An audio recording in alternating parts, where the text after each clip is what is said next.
నాన్న మీరు యశ్వంత్ అనే ఆర్తి వదిలిని పిల్లలతో పాటు ముంబై వెళ్ళనివ్వండి. ప్రదీప్, నీకు తెలుసు కదా బాబు నేనెందుకు వద్దంటున్నాను. మళ్ళీ ఎందుకలా మాట్లాడుతున్నావు?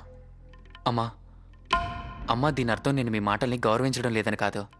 నేను మీ మాటల్ని ఎప్పుడు గౌరవిస్తానా? చిన్నప్పుడు మీరే నేర్పారు కదా, భగవంతుడనే శక్తి ఎప్పుడు మనకు తోడుగా మన వెంటే ఉంటుందని.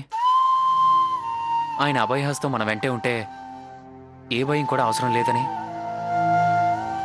అమ్మా నువ్వెప్పుడు అంటుంటావు కదా, తల్లిదండ్రులు ఎప్పుడూ తమ పిల్లల చెడు కోరుకోరని. అంతేకాదు వాళ్ళ ఆశీర్వాదం ఎప్పుడు పిల్లల వెంట ఉంటుందని. మరి మీ ప్రార్థనలు, భగవంతుడి ఆశీర్వాదం ఉండగా ఎలాంటి ఆపద మీ పిల్లల వరకు రాదు.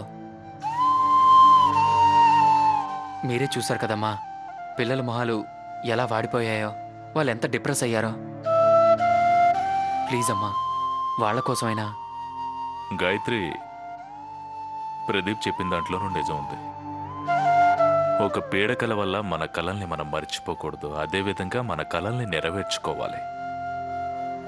మన ఆశయం ఏంటి? యశ్వంత్ మళ్ళీ కొత్త జీవితాన్ని ప్రారంభించాలని, మళ్ళీ మునుపట్లా నవ్వగలగాలి. నాకు కూడా అనిపిస్తుంది యశ్వంత్, ఆర్తి పిల్లల్ని సెలవులకి బయటికి పంపించాలని.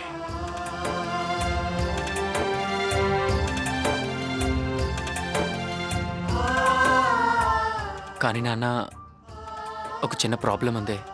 అది యశ్వంత్ అనే నొప్పించడం అలా.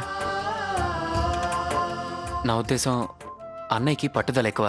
తను ఎవరెంత చెప్పినా వెండవు. తను ఎలా ఒప్పించాలి?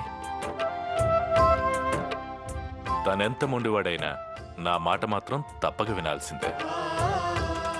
అయినా పెద్దవాళ్ళని గౌరవించడం మిగతా వాళ్ళంతా యశ్వంత్ను చూసే నేర్చుకోవాలి.